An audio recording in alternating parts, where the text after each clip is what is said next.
고려 전기 역사서 흐름 볼게요. 가장 초기에 왕조실록이라는 책이 있었는데 현종 때 거란이 침입하잖아요. 그러면서 왕조실록이 불타버려요. 그러니까 현종이 여태까지 역사서를 좀 총망라해서 다시 정리해야겠다. 그러면서 앞선 7명의 왕에 대해서 7대 실록이라는 역사서를 편찬합니다. 그리고 숙종 때 고금록이라는 책을 편찬하는데 이 고금록이 머리가 아픈 게 숙종 때만 있는 게 아니고 충렬왕 때도 고금록이 있고 공민왕 때도 고금록이 있어요. 그래서 고금록에 따른 왕이 누군지, 저자가 누군지 이 구별하는 암기법 한번 만들 거고요. 그리고 속편년통제라는 책을 예종 때 만드는데 이 중국의 편년통제라는 책이 있어요. 이걸 보고 감동받아서 예종이 속편년통제라는 책을 썼고 또 이와 비슷한 책이 의종 때 편년통록이라는 책이 있습니다. 그리고 충수광 때, 원간섭기 때 본조 편년강목이라는 이래서 이렇게 편년 시리즈라고 저는 부르는데 세 개 편년이 들어가는 책 구분하는 암기법 만들 거고요. 그리고 이제 삼국사기 이게 시험에 가장 많이 나오는 거죠. 근데 좀 워낙 유명한 책이라서 시험에서 틀리진 않는 것 같아요. 하지만 시험에 가장 많이 나오니까 신경 써서 봐야 될 것 같아요. 고려 전기 역사서 왕조실록이 제일 먼저 나오고요. 거란 2차 침입 때 소실이 되고 그 다음에 현종 때 7대 실록이라는 걸 만듭니다. 그래서 현종 때 거란 2차, 3차 침입으로 왕조실록이 소실되니까 이 기록을 남기기 위해서 7대 실록, 앞선 7명의 왕, 태, 해정, 광경, 성목 이 왕들에 대해서 7대 실록을 남기고요. 이 앞선 7명의 왕에 대한 실록인데 이건 또 임진왜란 때 소실이 돼요. 그래서 보면 외적, 거란이 침입한 이게 이유가 돼서 7대 실록이 만들어졌으나 이 외적, 임진왜란 이 때문에 다시 소실되더라. 외적 때문에 만들어지고 외적 때문에 소실되더라. 고려 중기 역사서의 특징은 신라계승 의식과 보수적 합리적 유교주의 사관에 입각해서 역사서를 써요. 삼국사기 생각하시면 될 것 같아요. 자, 그래서 고려 중기 시작은 숙종 때 고금록이라는 책이에요. 근데 이거는 박인양이 만들었고 말씀드렸듯이 그 뒤에 충렬왕, 공민왕 때도 고금록이 있기 때문에 구별을 해야 돼요. 그래서 일단 숙종 때 고금록의 특징은 숙종하면은 은병을 발행한 왕이잖아요. 그래서 은병을 발행해서 돈이 굉장히 많았다. 이렇게 생각을 하고 이제 들어갈게요. 그러니까 숙종 때 돈이 많으니까 신하 박인양한테 명을 내린 거예요. 돈 아무리 많이 들어가도 좋으니까 고가의 고급록 고급 책을 만들어라. 숙종 때 은병 발행해서 돈 많으니까 야 아주 비싼 돈 많이 들어가도 좋으니까 고급록을 고급록이라고 생각하셔서 고가의 고급 책 고급록을 만들어라. 이렇게 명령을 내렸어요. 그러니까 숙종의 명을 받들어서 박인양이 고급록을 쓴 거예요. 아주 그냥 당시 최고의 석학들에게 엄청난 원고료를 지불하고 원고를 받아서 저술했다. 이렇게 생각을 하시면 돼요. 그래서 박인양은 돈 엄청나게 많이 들어간 고급록을 만들었잖아요. 그러니까 어떻게 하겠어요? 돈을 많이 쓴 만큼 막 대박인양 이렇게 책을 만들었다. 그래서 저자가 박인양인데 이걸 외우기 위해서 아주 그냥 대박인양 저술했다. 그러니까 숙종 때는 은병 발행해서 돈이 많기 때문에 고급록을 고급록 아주 그냥 고급의 책, 돈 많이 들어간 고급의 책을 만들라고 해서 박인양이 대박인양 아주 고급의 책을 발행했다. 이렇게 생각을 하시면 돼요. 예종 때는 속편년통제라는 책을 쓰고요. 이 속편년통제는 편년통록, 본조 편년강목 이거랑 이제 세 개 묶어서 같이 편년 시리즈로 같이 묶어서 보면 돼요. 그래서 어떻게 만들어졌냐? 예종이 송나라의 편년통제라는 책이 있어요. 이거를 보고 감동을 해서 홍관에게 명해서 속편년통제라는 걸 저술케 합니다. 현존하지는 않아요. 그럼 예종이 왜 편년통제를 보고 감동을 했냐? 이렇게 가상의 스토리를 만들어 볼게요. 그 전까지 예종이 본 건 사마천의 사기나 이런 기전체였어요. 그러니까 딱 틀에 박혀 있는 굉장히 형식을 갖추는 그런 역사 문체만 봤는데 편년통제는 편년체로 쓰여진 이제 역사서였던 거예요. 그러니까 이걸 보고 새로운 스타일의 어떤 편년체에 감동을 받아서 우리도 한번 저런 편년체 스타일로 책을 써야겠다. 이러면서 속편년통제라는 걸 저술하게 했다. 이렇게 생각을 하시고 속편년통제가 예종 때 홍관이 만들었다. 이걸 외우기 위해서 가상의 스토리를 만들어 볼게요. 예종은 예를 잘 지키는 왕이에요. 그래서 편년통제 보고 감동받아서 이 편년통제 이름을 사용할 수 있게 송나라에 정식으로 허락을 받은 거예요. 그러니까 원래는 편년통제를 베끼고 다른 책 이름으로 간행할 수도 있는데 정직하게 송나라에게 허락을 받고 속편년통제라고 책 이름을 정했습니다. 그래서 이렇게 정식으로 허락을 받기 위해서는 이제 로열티를 송나라에 지불을 했다. 이렇게 생각을 할게요. 아이폰 예를 들면 아이폰이 너무 잘 만들어져서 우리나라에서 애플한테 야 우리가 로열티 주고 우리가 아이폰에 KR 코리아 붙여갖고 우리가 아이폰 코리아 만들게 이러면서 정식으로 로열티를 지불한 것처럼 편년통제를 보고 속편년통제라고 이걸 책을 만들기 위해서 로열티를 송나라에 지불했다. 이렇게 생각을 하시고 그러면은 송에게 로열티를 지불하면서 시행하는 역사서를 만드는 건 엄청나게 큰 국책 사업이죠. 그래서 이걸 누구한테 맡겼냐? 글 잘 쓰는 홍관이라는 관리한테 맡긴 거예요. 홍관이라는 관리한테.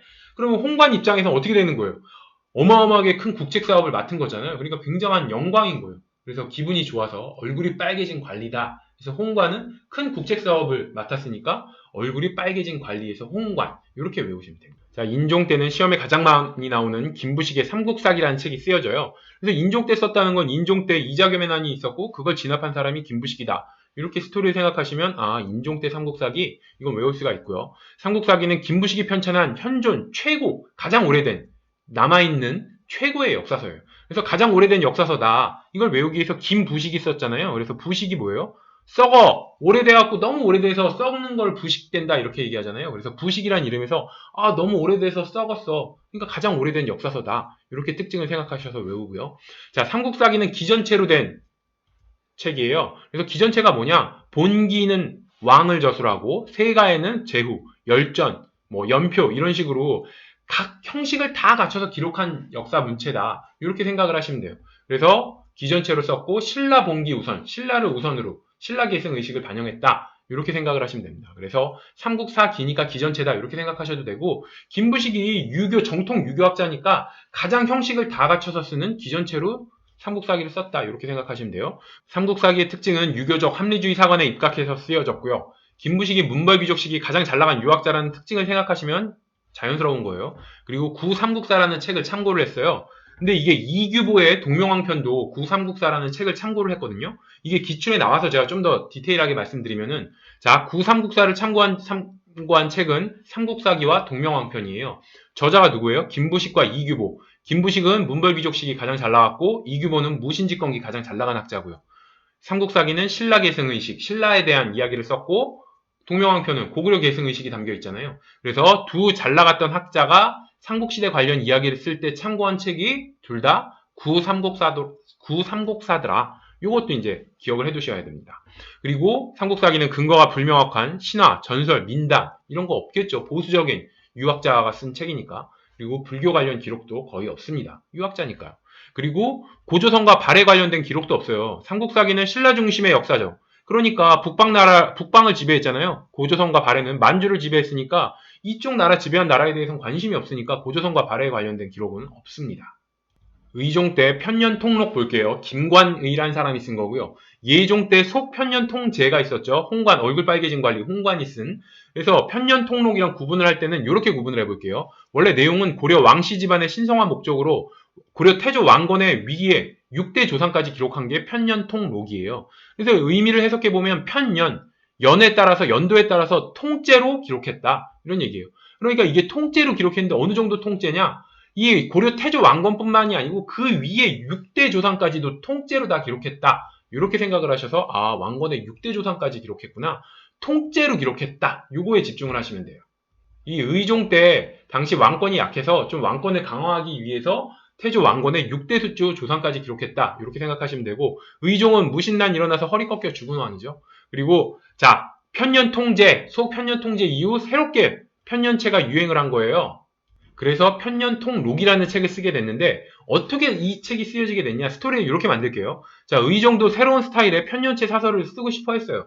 그래서 원래 속편년통제 2, 편년통제가 속편년통제가 있으니까 예종 때 속편년통제 2 이렇게 간행하려고 했어요.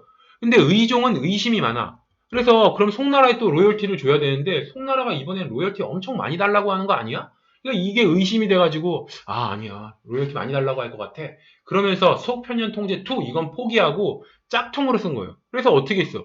편년통제라는 책에 대해서 짝퉁으로 한 글자만 살짝 바꾼 거예요. 편년통록으로 이렇게 간행을 했다. 그래서 특징은 의종은 의심이 많으니까 로열티 주고 정식으로 허락받지 못하고 그냥 편년통제의 짝퉁, 편년통록이라고 이렇게 간행을 했다. 이렇게 생각을 하시면 돼요. 그래서 아이폰의 예를 들면 아이폰 코리아 이렇게 한 게 아니고 아이폰의 짝퉁으로 아이뻐 이런 식으로 살짝 한 글자만 바꾼 거예요. 편년통록으로. 그래서 의종은 의심이 많아서 한 글자만 살짝 바꿨다. 편년통록 이렇게 바꿨다.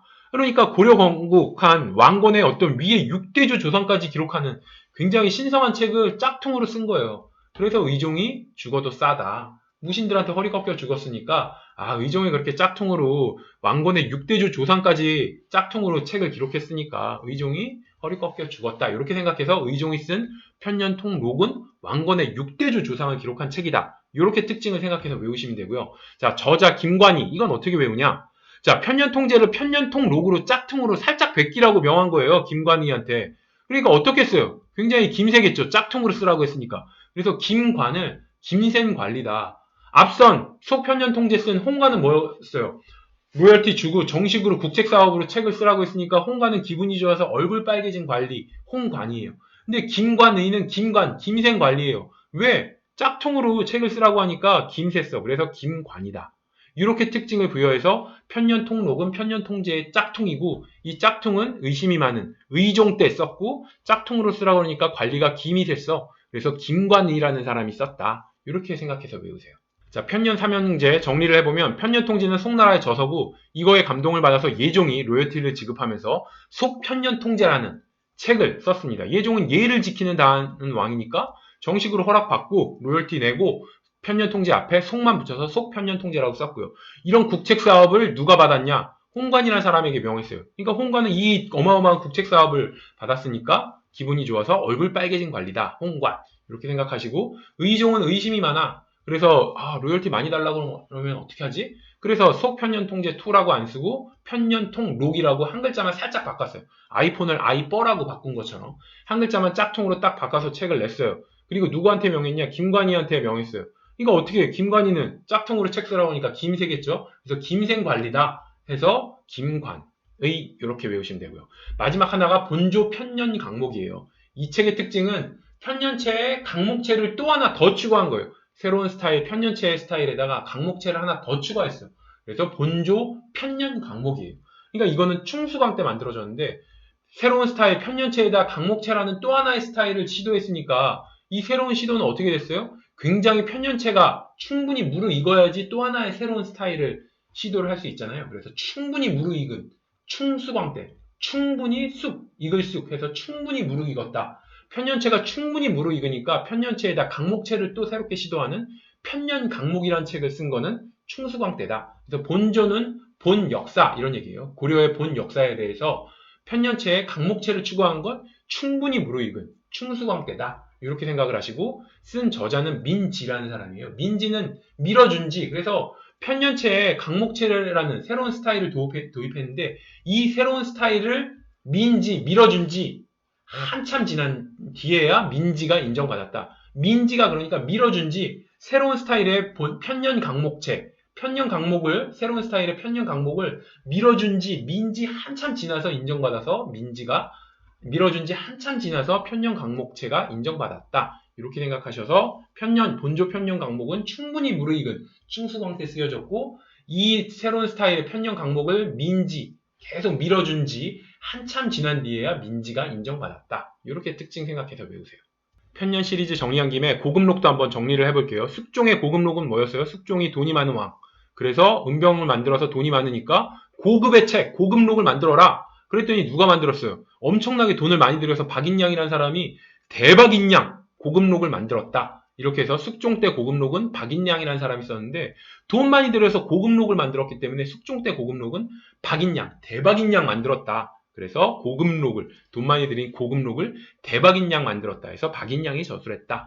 그리고 충렬왕 때 고금록이라는 게 있는데 충렬왕 때는 원간섭기의 시작이라고 그랬죠. 그래서 원간섭기 시작이기 때문에 우리 민족의 자부심을 키우기 위해서 우리 역사에 관련된 책들, 역사서를 굉장히 많이 내요.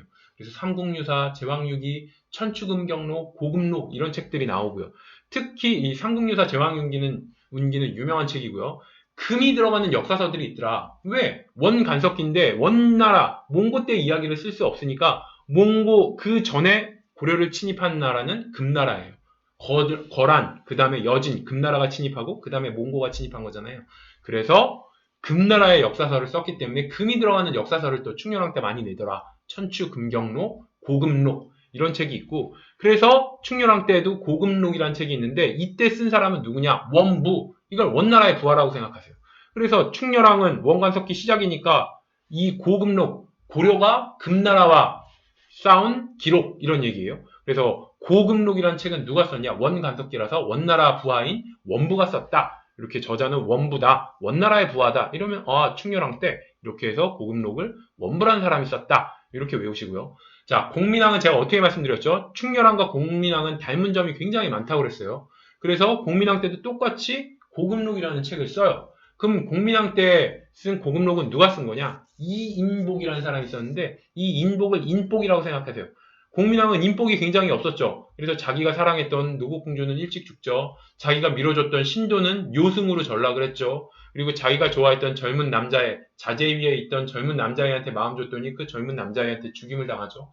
그래서 공민왕이 굉장히 인복이 없어. 그래서 공민왕의 고급록은 인복 없는 이인복이라는 사람이 썼다. 그래서 공민왕이 인복 없어서 이인복이라는 사람이 고급록을 썼다. 이렇게 특징 생각해서 외우세요.